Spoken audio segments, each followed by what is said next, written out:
Nisamehe pacha, ila umejitakia.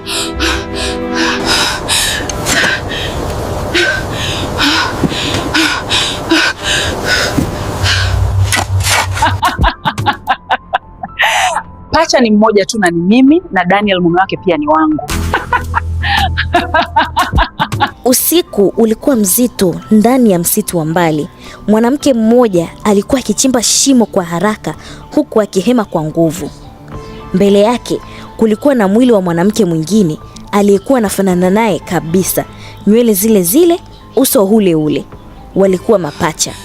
Mwanamke yule alikuwa amesimama, alimtazama yule aliye chini na kusema kwa sauti iliyotetemeka lakini iliyojaa chuki, "Samahani dada, lakini maisha haya hayakuwa ya wote wawili. Kuanzia leo mimi ndiye nitakuwa wewe." Kisha akaburuta mwili wa dada yake mpaka kwenye shimo na kuanza kuufunika kwa udongo. Lakini hakujua kitu kimoja. Je, hicho kitu ni nini? Twende tukaanze simulizi yetu. Lakini kabla hatujaanza simulizi hii, hakikisha una comment hapo chini unatazama video zetu kutoka nchi gani. Tuendelee. Miaka mingi kabla ya tukio hilo la kutisha, kulikuwa na mapacha wawili waliozaliwa katika familia ya kawaida katika mji mdogo. Walizaliwa usiku mmoja wa mvua kubwa sana. Mama yao Bi Rehema alipowashika kwa mara ya kwanza mikononi mwake, alishangaa sana. "Wanafanana kabisa," alisema kwa mshangao. Baba yao Mzee Huruma alitabasamu. "Tuwaite Neema na Naomi." Neema alikuwa mkubwa wa dakika 3 tu, lakini tangu utoto wao kila mtu aliona kuwa kulikuwa na tofauti ndogo kati yao. Neema alikuwa mpole, mwenye huruma na aliyependa kusaidia watu. Naomi alikuwa na tabia ya kushindana. Alipenda ushindani na kila kitu alitaka akishinde, lakini bado walikuwa karibu sana. Walipokuwa wadogo walifanya kila kitu pamoja. Walicheza pamoja, walilala pamoja. Hata walipokwenda shule walikaa dawati moja. Watu walikuwa wakisema hawa wawili hawawezi kutenganishwa. Walikuwa na desturi yao kila jioni kukaa nje ya nyumba yao wakitazama nyota na mwezi. Naomi mara nyingi aliuliza, "Dada, unafikiri tutakuwa nini tukiwa wakubwa?" Neema alikuwa akitabasamu tu, kisha akamjibu pacha yake, "Mimi nataka kusaidia watu, labda kuwa daktari." Naomi akasema, "Mimi nataka kuwa tajiri mkubwa sana." Wote walicheka, lakini pole pole tofauti zao zilianza kuonekana. Walipofika sekondari, walikuwa bado wanafanana sana kiasi kwamba walimu walikuwa wanawachanganya. Lakini tabia zao zilianza kujitokeza wazi zaidi. Neema alikuwa akipendwa sana na walimu. Alikuwa na akili, mpole na alipenda kusaidia wanafunzi wengine. Naomi pia alikuwa na akili, lakini alikuwa na wivu kidogo na alikuwa hajali watu. Kila mara mtu akimsifia Neema, moyo wake ulimuuma. Siku moja walipokuwa darasani, mwalimu alisema, "Neema ndiye mwanafunzi bora wa darasa." Darasa lilipiga makofi. Naomi alitabasamu, lakini moyoni aliumia sana. Usiku huo alipokuwa chumbani, alisema kwa utani wa nusu, "Kwa nini wewe kila mara uwe bora?" Neema alicheka, "Lakini sisi ni timu moja." Naomi hakujibu chochote. Ndani ya moyo wake kulikuwa na hisia mpya, wivu uliokuwa unaanza kukua. Baada ya kumaliza shule ya sekondari, wote walienda vyuo vikuu tofauti. Hapo ndipo maisha yao yalianza kubadilika. Neema alienda kusoma udaktari. Naomi alienda kusoma biashara. Kwa mara ya kwanza katika maisha yao walikuwa mbali. Mwanzoni walikuwa wanawasiliana kila siku, lakini kadiri muda ulivyopita, mawasiliano yalipungua. Neema alipokuwa chuo kikuu, maisha yake yalikuwa yanaenda vizuri sana. Alikuwa na marafiki wengi. Alikuwa mwanafunzi bora. Na siku moja alikutana na mwanaume mmoja aitwaye Daniel. Daniel alikuwa mpole, mwenye akili na alitoka familia tajiri sana. Walipoanza kuzungumza, waligundua wanaelewana mno. Na baada ya miaka 2 ya mahusiano, Daniel alimvisha Neema pete. Walipanga kuoana baada ya Neema kumaliza masomo yake. Habari hiyo ilimfikia Naomi. Alipoipokea kwa simu, alisema kwa sauti ya furaha, "Hongera dada." Lakini alipokata simu, uso wake ulibadilika. Alisema polepole, kila kitu kizuri kinakujia kwako. Kwa nini mimi nabaki nyuma? Naomi pia alikuwa chuo kikuu, lakini maisha yake hayakuwa mazuri kama ya Neema. Alikuwa anapambana sana. Biashara aliyokuwa anajaribu kuanzisha ilishindikana. Mahusiano yake yalivunjika. Na masomo nayo yalionekana kama yanamsumbua. Na kila mara alipofungua mitandao ya kijamii, aliona picha za Neema akiwa na Daniel, wakiwa kwenye safari, wakiwa wanacheka, wakiwa na maisha mazuri. Na kitu ndani yake kilianza kukua. Siku moja Neema alimuita Naomi nyumbani. Walikaa kwenye bustani. Neema alisema kwa furaha, nina habari kubwa. Naomi akasema, nini? Neema akajibu, nimepata kazi hospitali kubwa na Daniel anataka tuhamie Ulaya baada ya harusi. Naomi alihisi kama dunia ilisimama. Ulaya? Maisha mapya? Kwa utajiri? Kila kitu alichowahi kutamani. Na kitu hatari sana kilianza kuingia kwenye mawazo yake. Alimtazama dada yake wakiwa wanafanana kabisa. Kisha wazo la kutisha likapita akilini mwake. Vipi kama mimi ningekuwa yeye? Sauti hiyo ilisikika ndani ya kichwa chake. Wiki moja kabla ya Neema kusafiri kwenda Ulaya, Naomi alimwambia, dada, twende matembezi kidogo msituni kama zamani. Neema alikubali. Walifika sehemu tulivu ndani ya msitu. Walikaa chini wakizungumza. Neema alikuwa anacheka, lakini Naomi alikuwa kimya. Waliendelea kutembea. Moyo wake ulikuwa unapiga kwa nguvu. Aliona jiwe kubwa karibu, akaliinua polepole.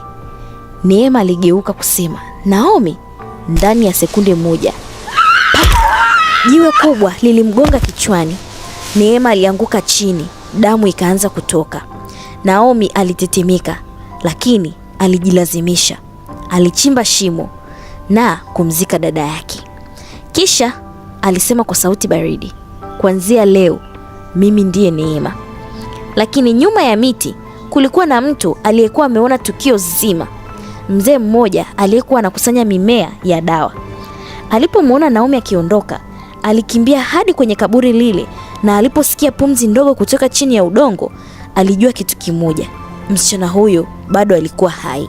Usiku ule ule ambao Naomi alimzika dada yake, moyo wake ulikuwa unapiga kwa nguvu kuliko kawaida. Alipofika nyumbani, alijifungia chumbani na kujiangalia kwenye kioo kwa muda mrefu. Aliona uso ule ule ambao watu wote walikuwa wanaufahamu kama Neema. Kwa nje walikuwa mapacha wanaofanana kabisa, lakini ndani ya mioyo yao walikuwa tofauti sana, na ndicho kitu pekee ambacho kiliweza kuwatenganisha Neema na Naomi. Naomi alijiangalia kwenye kioo akajisemea, kuanzia leo mimi ndiye Neema. Lakini hata aliposema hivyo, ndani kabisa ya nafsi yake kulikuwa na sauti ndogo iliyokuwa inamwambia kuwa kile alichokifanya hakikuwa sahihi. Alijaribu kuisukuma sauti hiyo mbali. Alijiambia kuwa hii ilikuwa nafsi yake ya maisha. Miaka yote alikuwa anaona jinsi dada yake alivyo na bahati. Watu walimpenda Neema, walimwamini, na kila kitu kizuri kilikuwa kinaonekana kumfuata. Sasa ilikuwa zamu yake. Siku chache zilizofuata, Naomi alianza kujifunza kuishi kama Neema. Alisoma ujumbe wote uliokuwa kwenye simu ya dada yake. Alipitia picha zake, barua pepe zake, na hata maelezo madogo kuhusu maisha yake. Alijifunza namna Neema alivyoongea, namna alivyotabasamu, hata namna alivyotembea. Kwa bahati yake, watu wengi walijua kuwa pacha hao walikuwa wanafanana sana. Kwa hiyo, haikuwa rahisi kwa mtu kutambua tofauti, mpaka pale utakapoona tofauti zao kwenye tabia. Lakini mtu mmoja ambaye alimpa hofu kidogo alikuwa Daniel. Daniel alikuwa mchumba kwa Neema na alimjua Neema vizuri sana. Naomi alijua kuwa kama angegundua ukweli, kila kitu kingeanguka, lakini bado aliendelea. Wakati huo huo, ndani ya msitu ule ambako tukio lile lilitokea, mzee aliyekuwa anakusanya mimea ya dawa alichimba kwa haraka pale kaburini. Alisikia pumzi ndogo kutoka chini ya udongo. Aliondoa udongo kwa mikono yake hadi akafika kwenye mwili wa msichana aliyekuwa amelala. Alipomtoa nje, aligundua kuwa alikuwa bado anapumua kweli, lakini kichwani kwake kulikuwa na jeraha kubwa sana. Mungu wangu, mzee yule alisema kwa hofu. Alimchukua kwa uangalifu na kumbeba hadi kwenye kibanda chake kidogo kilichokuwa ndani kabisa ya msitu. Mzee huyo aliitwa Mzee Baraka. Alikuwa mtaalamu wa mimea ya tiba ya asili. Alisafisha jeraha la msichana huyo na kuweka dawa ya mitishamba. Lakini baada ya muda mfupi, msichana huyo alipoteza fahamu kabisa. Yaani, aliingia kwenye koma. Baada ya siku chache, Naomi alienda kwa Daniel akiwa na macho ya huzuni. Daniel alipomuona alimkumbatia. Neema, kuna nini? Unaonekana umechoka sana. Naomi alijifanya analia. Nilipata habari mbaya. Dada yangu Naomi amepotea. Sijui kwa nini hataki kuwasiliana na ndugu. Au sielewi. Daniel alishtuka. Amepotea? Naomi alitikisa kichwa. Alikuwa anasafiri na hatujui aliko. Huo ulikuwa uongo wake wa kwanza mkubwa.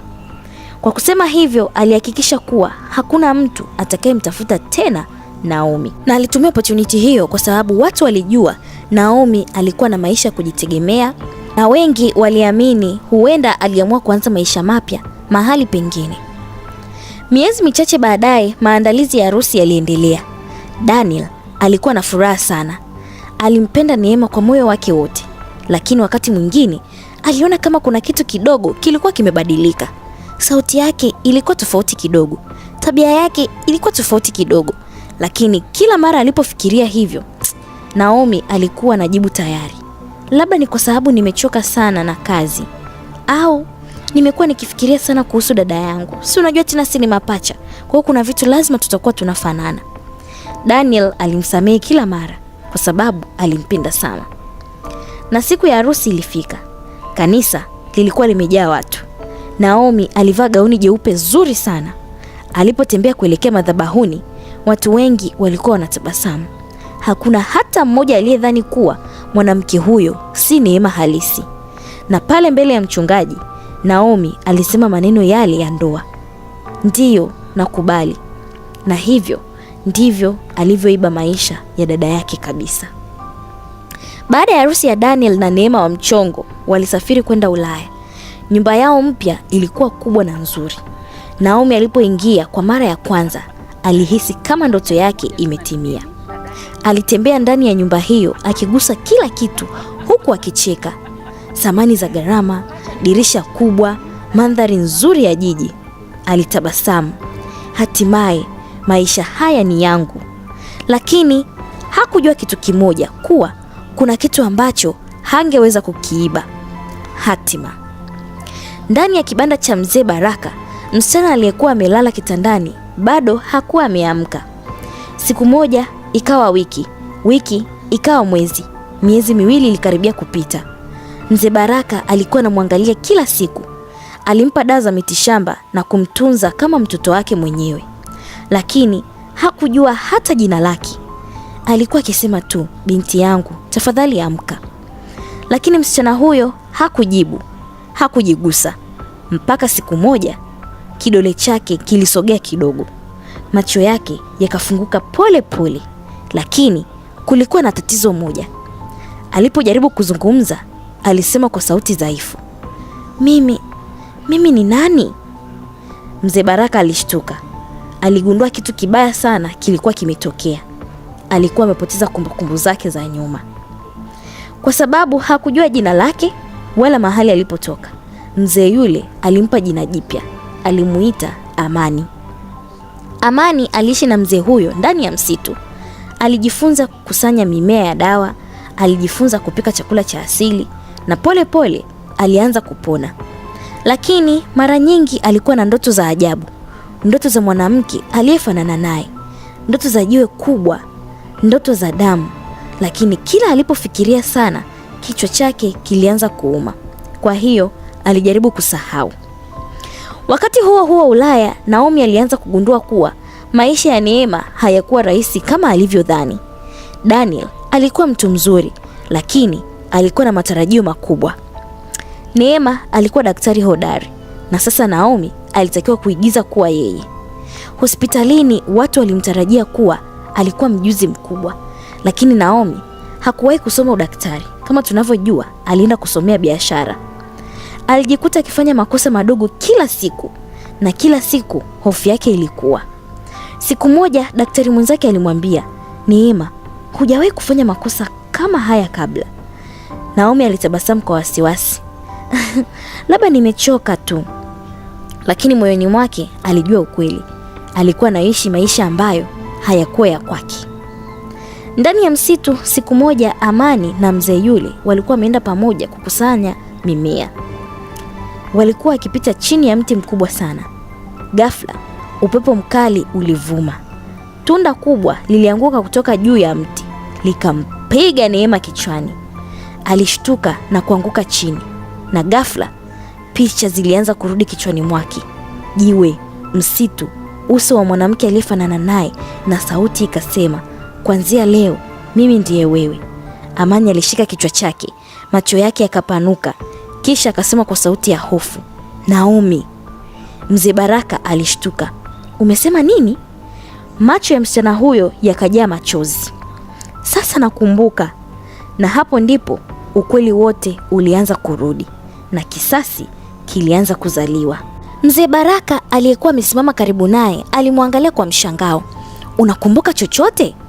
Aliuliza kwa sauti ya upole. Neema alimwangalia kwa macho yaliyokuwa yamejaa hofu na maumivu. Kila kitu kinaanza kurudi. Alisimama polepole huku akitetemeka. Yule aliyenipiga alikuwa dada yangu, tena sio dada yangu tu, pacha wangu. Mzee Baraka alikaa kimya kwa sekunde kadhaa. Alijua siku hii ingeweza kufika. Kwa miezi miwili alikuwa akingoja msichana huyo apone, lakini hakuwahi kujua hadithi yake kamili. Sasa ilikuwa wazi. Walirudi kwenye kibanda cha mzee. Neema alikaa chini karibu na moto uliokuwa unawaka polepole. Mzee Baraka aliketi mbele yake. Kuna kitu ambacho sijawahi kukwambia, alisema taratibu. Neema alimwangalia kwa makini. Usiku ule nilikuwa msituni nikikusanya mimea ya dawa, ndipo nilisikia sauti za watu. Neema alihisi moyo wake ukianza kupiga kwa nguvu. Nikaona wanawake wawili wanaofanana kabisa, mzee aliendelea kusema. Neema alifumba macho. Alikuwa anajua nini kinafuata. Nikaona mmoja wao akiinua jiwe na kumpiga mwingine kichwani. Neema alishika mikono yake kwa nguvu. Halafu nikamwona akimzika. Ukumbi wa kibanda ukawa kimya. Moto ulitoa sauti ndogo ya kupasuka. Mzee Baraka alimwangalia kwa macho ya huruma. Nilisubiri hadi yule mwanamke aondoke. Nilipokuja pale, nilisikia pumzi yako. Nilikutoa kwenye udongo. Neema alihisi machozi yakimlenga tena. Kwa sauti iliyovunjika alisema, kwa hiyo alifikiri nimekufa? Mzee Baraka alitikisa kichwa. Ndipo Neema aliposema kitu kilichomshangaza hata yeye mwenyewe. Sasa ninaelewa kwa nini alifanya hivyo. Mzee alimwangalia kwa mshangao. Neema alisema polepole, alitaka maisha yangu, na sasa nitayarudisha maisha yangu. Baada ya ukimya mfupi, Mzee Baraka alisema, kuna jambo lingine. Neema alimwangalia. Baada ya tukio lile, nilijaribu kuuliza watu kijijini kuhusu wewe, lakini sikujua jina lako. Kwa ilikuwa ngumu kidogo mimi kupata taarifa zako. Lakini nilisikia habari moja tu. Habari gani? Neema aliuliza. Mzee Baraka akasema, kuna harusi ya mwanamke mmoja aliyekuwa anaonekana kama wewe. Aliolewa na mwanaume tajiri na wakaenda kuishi Ulaya. Neema alihisi kama dunia imesimama. Daniel, alinong'ona. Sasa kila kitu kilikuwa wazi. Naomi alikuwa ameiba maisha yake kabisa. Usiku huo Neema hakulala. Alikuwa amekaa nje ya kibanda akitazama nyota. Alikuwa anafikiri miaka yote aliyopoteza, maisha yake, kazi yake, mchumba wake. Kila kitu kilikuwa kimeibwa. Na aliyefanya hivyo alikuwa mtu ambaye alimwamini zaidi ya dunia. Dada yake mwenyewe, pacha wake mwenyewe. Lakini ghafla alitulia. Akavuta pumzi ndefu. Alikumbuka kitu alichowahi kusema Daniel zamani. Neema, wewe ni mtu mwenye moyo mzuri sana. Huwezi kuumiza mtu. Lakini safari hii ilikuwa tofauti. Neema alisimama. Akamwangalia Mzee Baraka aliyekuwa ndani ya kibanda. Asante kwa kuniokoa, alisema kwa upole. Lakini sasa nina kitu cha kufanya. Mzee Baraka alijua anamaanisha nini. unataka kurudi? aliuliza. Neema alitikisa kichwa. Ndiyo, lakini si kwa hasira, kwa haki. Miezi michache iliyofuata, Neema alijiandaa kwa safari. Mzee Baraka alimsaidia kupata watu walioweza kumsaidia kusafiri. Walimtafutia hati mpya ya kusafiria, lakini Neema aliamua jambo moja muhimu. Hangeenda kama Neema, angerudi kama mtu mpya, lakini akirudi TZ angerudi kama Neema alikuwa mwanzoni. Kwa hiyo alibadilisha muonekano wake kidogo. Alipunguza nywele zake, alivaa miwani na kujitambulisha kwa jina la Amani. Lakini ndani yake alikuwa bado ni Neema, na alikuwa na mpango mkali sana. Wakati huo huo, Ulaya, Naomi alikuwa anaishi maisha ambayo alidhani angemfurahisha milele, lakini haikuwa hivyo. Hospitalini makosa yake yalikuwa yanaongezeka. Siku moja mgonjwa mmoja karibu wafe kwa sababu ya uamuzi wake mbaya. Wenzake walianza kumshuku. Daniel pia alianza kuona mabadiliko. Siku moja alimwambia Neema, kuna kitu kimebadilika kwako. Sijui ni wapi, lakini kuna kitu kimebadilika. Naomi alihisi hofu. Unamaanisha nini? Daniel alijibu polepole. Unakumbuka hata mambo madogo tuliyofanya zamani? Lakini Naomi mara nyingi alishindwa kwa sababu hakuwahi kuishi kumbukumbu hizo. Ndani ya moyo wake hofu ilianza kukua kila siku. Siku moja mwanamke mpya alifika hospitalini kama mfanyakazi wa kujitolea. Alijitambulisha kwa jina la Amani. Alikuwa mtulivu, mwenye heshima na mwenye tabasamu la ajabu. Hakuna mtu aliyedhani chochote, lakini Naomi alipomuona kwa mara ya kwanza alipauka, kwa sababu hata kama muonekano ulikuwa umebadilika kidogo, kulikuwa na kitu kwenye macho yake kilichomkumbusha mtu aliyefanana naye kabisa. Hawakuwahi kukutana face to face. Kila mara Neema alikuwa akimkwipa. Naomi alijaribu kupuuza hisia hiyo, lakini siku alipomuona Amani, moyo wake ulikuwa unapiga kwa nguvu zaidi. Neema hakuharakisha. Alikaa hospitalini kwa wiki kadhaa akitazama kila kitu. Aliona jinsi Naomi alivyokuwa anaishi maisha yake, aliona jinsi Daniel alivyokuwa bado anamjali sana, na moyo wake uliuma. Lakini bado aliendelea na mpango wake. Alijua njia pekee ya kumaliza hili ilikuwa kufichua ukweli mbele ya kila mtu. Siku moja kulikuwa na sherehe kubwa hospitalini. Madaktari wote walialikwa na Daniel pia alikuwepo. Watu walikuwa wanacheka na kunywa. Ndipo Neema alisimama katikati ya ukumbi. Samahani, alisema kwa sauti tulivu. Watu wote walimwangalia. Naomi pia aligeuka. Neema aliondoa miwani yake pole pole. Ukumbi ukawa kimya, kwa sababu sasa watu wawili waliokuwa wakifanana kabisa walikuwa wamesimama uso kwa uso. Naomi alirudi nyuma kwa hofu. Haiwezekani, alinong'ona. Daniel alimtazama Neema kwa mshangao. Mimi ni Neema, alisema kwa utulivu. Kisha akamtazama Naomi. Na huyu ni dada yangu Naomi. Ukumbi mzima ulilipuka kwa mshangao. Baada ya ukweli wote kufichuliwa, Naomi hakukimbia. Alisimama pale pale akilia. Nilitaka tu maisha yako, alisema kwa sauti ya maumivu. Neema alimwangalia kwa macho ya huzuni. Lakini maisha ya mtu mwingine hayawezi kuwa yako, hata ufanye nini. Daniel alihisi moyo wake kuvunjika vipande vipande, lakini ukweli ulikuwa umefichuliwa. Naomi alikamatwa na polisi kwa kosa la jaribio la mauaji na udanganyifu, na Neema alipata maisha yake tena. Lakini kabla hajaondoka hospitalini, siku ile alimwambia Daniel jambo moja. Maisha yametufundisha kitu kimoja. Daniel aliuliza, kitu gani? Neema akasema, hata kama watu wanafanana kwa sura, hatima zao, tabia zao na mioyo yao huwa tofauti. Mwisho wa simulizi. Simulizi hii inatufundisha wivu unaweza kumfanya mtu kufanya mambo ya kutisha sana, lakini ukweli huwa una njia ya kujitokeza. Na maisha ambayo Mungu amekuandikia, hakuna mtu mwingine anayeweza kuyaiba milele, hata itokee nini. Na mpaka hapo tumefika mwisho wa simulizi yetu. Kama umetazama video hii mpaka hapa, hakikisha una like, una comment na una subscribe kwenye video yetu ili uweze kupata simulizi nyingine pale tutakapokuwa tunatoa simulizi zetu, na share video hii kwa watu wengine ili wapate kujifunza na kuburudika. Nawapenda sana, tukutane tena kwenye video nyingine. Mpaka wakati mwingine, bye bye.